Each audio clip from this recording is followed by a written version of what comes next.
Kamu pergi ke Bali, hanya ingin menenangkan diri. Tapi justru pulang dengan perut membesar tanpa tahu siapa ayah dari anak yang kau kandung. Lebih mengerikannya lagi, tempat kamu menginap ternyata sudah lama terbakar. Dan sosok terapis yang memijatmu, ternyata sudah meninggal 5 tahun lalu.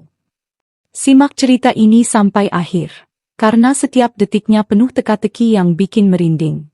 Dan jangan lupa tulis pendapat kalian di kolom komentar. Kira-kira, kalian percaya hal seperti ini bisa benar-benar terjadi?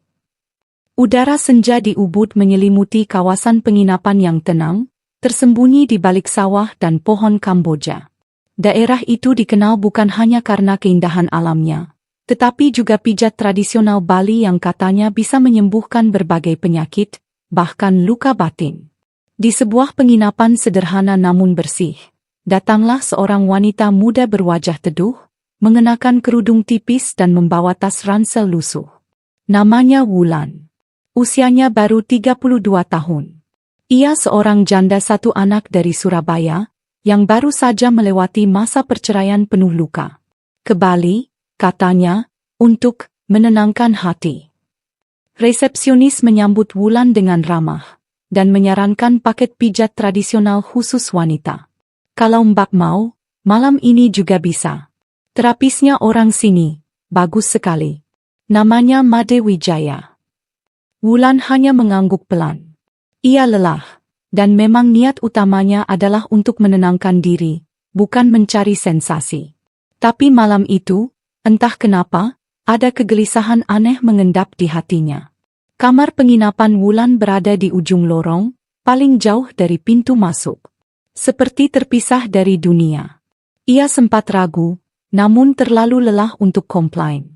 Tepat pukul 8 malam, terdengar ketukan 3 kali di pintu. Wulan? Saya Made. Terapis dari pihak penginapan. Wulan membukakan pintu. Di hadapannya berdiri seorang lelaki berusia sekitar 40-an. Tubuhnya tinggi besar, matanya tajam tapi senyumnya sangat tenang. Ia membawa tas peralatan pijat berisi minyak, handuk, dan kertas aromaterapi. Silakan masuk, ucap Wulan, agak gugup. Pijat dimulai dengan teknik refleksi di kaki. Sentuhan Made terasa lihai dan menenangkan. Tapi yang aneh, dari sentuhan tangan itu, seolah ada getaran asing merambat ke tubuh Wulan. Matanya perlahan mulai berat. Ia mencoba berbicara, tapi lidahnya kaku. Kesadarannya meredup.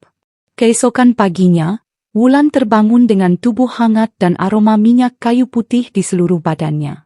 Ia sendirian di kamar. Pakaian tidurnya masih rapi. Tapi ada sesuatu yang terasa aneh, sangat aneh. Ia segera turun ke resepsionis. Pak, Made terapisku semalam. Sekarang di mana ya? Petugas hanya memandang heran. Made siapa ya, Bu? Semua terapis kita lagi cuti ke desa karena upacara galungan. Sejak kemarin tidak ada sesi pijat di sini. Wulan pucat. Tangannya gemetar. Ia merasa tubuhnya sehat, tapi jiwanya mulai terkoyak oleh tanda tanya yang menyesakkan. Hari-hari berlalu di penginapan itu, namun Wulan tak kunjung menemukan jawaban. Pikirannya terus dihantui oleh sosok Made yang ia yakini nyata. Namun menurut semua staf, lelaki itu tidak pernah ada. Wulan mencoba meyakinkan dirinya bahwa itu mungkin hanya mimpi. Tapi ada satu hal yang membuatnya terus diliputi rasa takut. Di bagian bawah perutnya, ia merasakan detak yang bukan detak jantungnya. Kadang seperti geli, kadang seperti gerakan kecil yang tak bisa dijelaskan. Ia kembali ke Surabaya dengan kepala penuh tanda tanya. Beberapa minggu setelah pulang, Wulan mengalami mual hebat. Awalnya ia mengira karena kelelahan atau pola makan tak teratur. Tapi ketika rasa mual itu berubah menjadi muntah pagi hari selama 3 hari berturut-turut, ia mulai curiga. Enggak mungkin. Bisiknya sambil menatap kaca kamar mandi. Dengan tangan gemetar, Wulan membeli alat tes kehamilan. Ia duduk di atas kloset, menunggu hasilnya. Jantungnya berdetak seperti genderang perang. 2 garis merah. Astagfirullah. Ini mustahil. Air matanya jatuh tanpa suara. Wulan sudah lebih dari 1 tahun tidak berhubungan dengan siapapun. Ia wanita taat. Setelah perceraian, ia menjaga diri dengan sungguh-sungguh. Tapi sekarang ia hamil? Satu-satunya hal yang ia ingat hanyalah malam di penginapan Bali. Malam saat pijatan itu menghilangkan kesadarannya. Wulan tak berani menceritakan ini kepada siapapun. Ia menutupi perutnya dengan pakaian longgar. Namun saat bercermin, ia sering merasa seolah ada bayangan lelaki tua berdiri di belakangnya. Ia akan menoleh cepat, tapi tak ada siapa-siapa. Pada malam hari, ia mulai mendengar suara bisikan dalam mimpi. Anak ini bukan kutukan, tapi anugerah dari leluhur. Jangan kau tolak. Wulan terbangun berkali-kali dalam peluh dingin. Ketika usia kandungannya menginjak 3 bulan, ia memutuskan kembali ke Bali. Ia harus mencari kebenaran. Ia harus tahu siapa Made, dan apa yang sebenarnya terjadi malam itu. Namun, saat tiba di penginapan yang sama, tempat itu sudah berubah. Tidak ada bangunan di sana. Hanya semak-semak liar dan pohon bambu. Seolah penginapan itu tak pernah ada. Waktu saya ke sini bulan lalu, masih ada penginapan di sini, Pak, protes Wulan kepada warga sekitar. Namun warga hanya saling pandang. Lalu satu pria tua berkata lirih. Penginapan itu sudah tutup 5 tahun lalu. Kebakaran besar. Ada korban jiwa, salah satunya seorang terapis bernama Made Wijaya. Darah Wulan langsung surut ke ujung jari. Tenggorokannya tercekat. Made sudah meninggal? Pria tua itu mengangguk pelan, lalu menatap tajam ke arah perut Wulan. Kamu lihat dia juga ya? Wulan terduduk lemas di tepi jalan tanah berkerikil. Angin ubud bertiup dingin, menusuk hingga ke tulang. Tatapan warga yang mulai berkumpul di sekitarnya membuat tubuhnya gemetar. Tapi bukan karena malu, melainkan karena rasa takut yang kini mencengkeram erat. Jadi kamu juga lihat dia? Ulang pria tua itu dengan suara lirih. Matanya menyipit menembus wajah Wulan. Wulan mengangguk pelan, air matanya jatuh tanpa ia sadar. Ia tidak tahu harus berkata apa.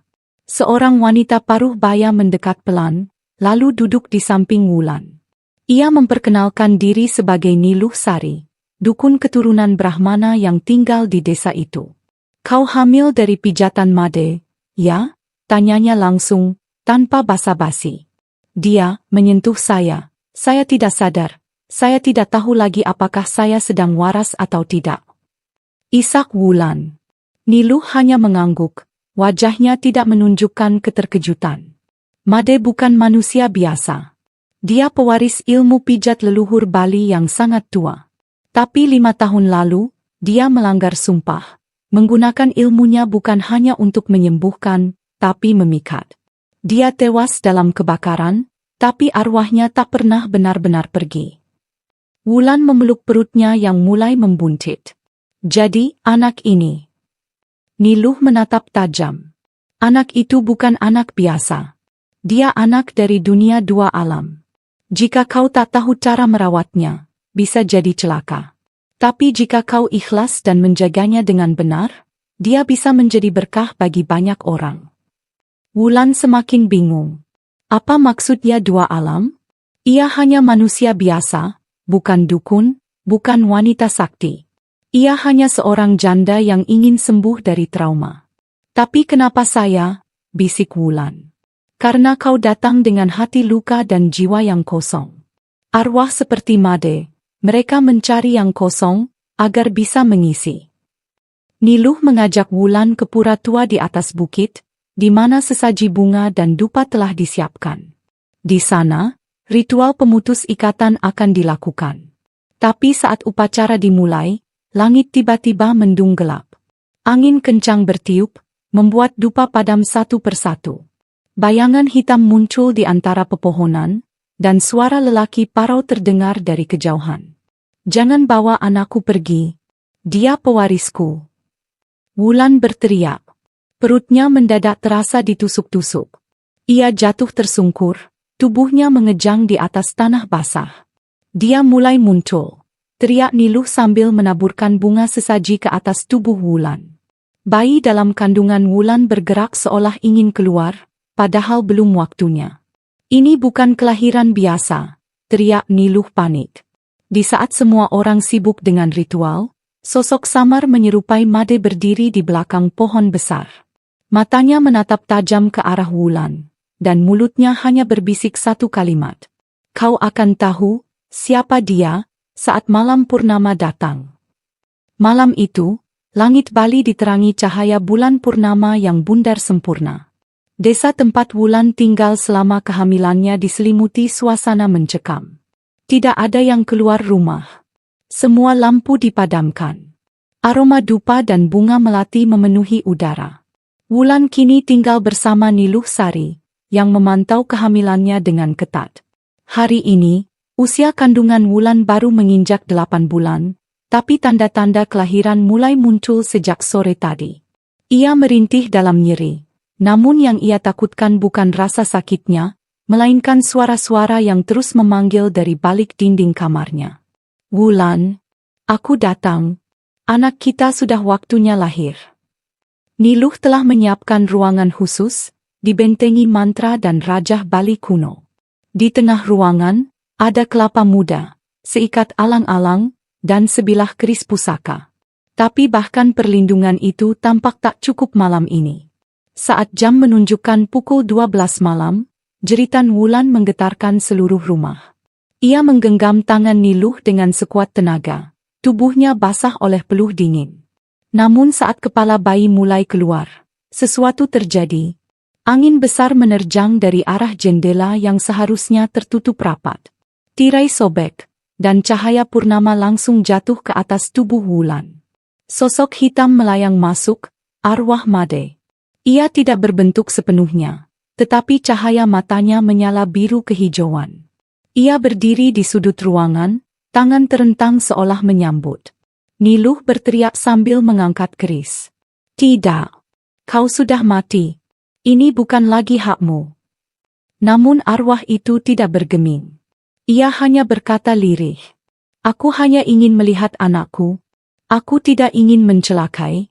Aku ingin dia hidup di dua dunia, bukan dikurung satu sisi. Tiba-tiba, tangisan bayi memecah keheningan. Wulan telah melahirkan. Semua berhenti. Angin mereda. Waktu seolah membeku. Niluh mengangkat bayi mungil itu. Matanya masih tertutup, namun kulitnya bercahaya samar dalam pantulan bulan. Saat Niluh hendak mengazankan di telinganya, bayi itu tiba-tiba membuka mata, dan mata itu bukan mata biasa. Biru menyala, seperti laut saat badai, seperti milik seseorang. Niluh gemetar. Wulan memandang anaknya dengan air mata yang tak terbendung. Meski tubuhnya lemah, ia mengulurkan tangan, memeluk bayi itu erat-erat. Namun saat ia menatap sekeliling, sosok Made sudah tidak ada. Yang tersisa hanya kabut tipis dan bau minyak pijat yang familiar. Pagi harinya, berita tersebar. Seorang janda dari Jawa melahirkan di malam purnama dengan bantuan dukun tua. Bayinya tidak menangis seperti bayi biasa, tapi menatap semua orang seolah ia sudah tahu apa yang akan terjadi.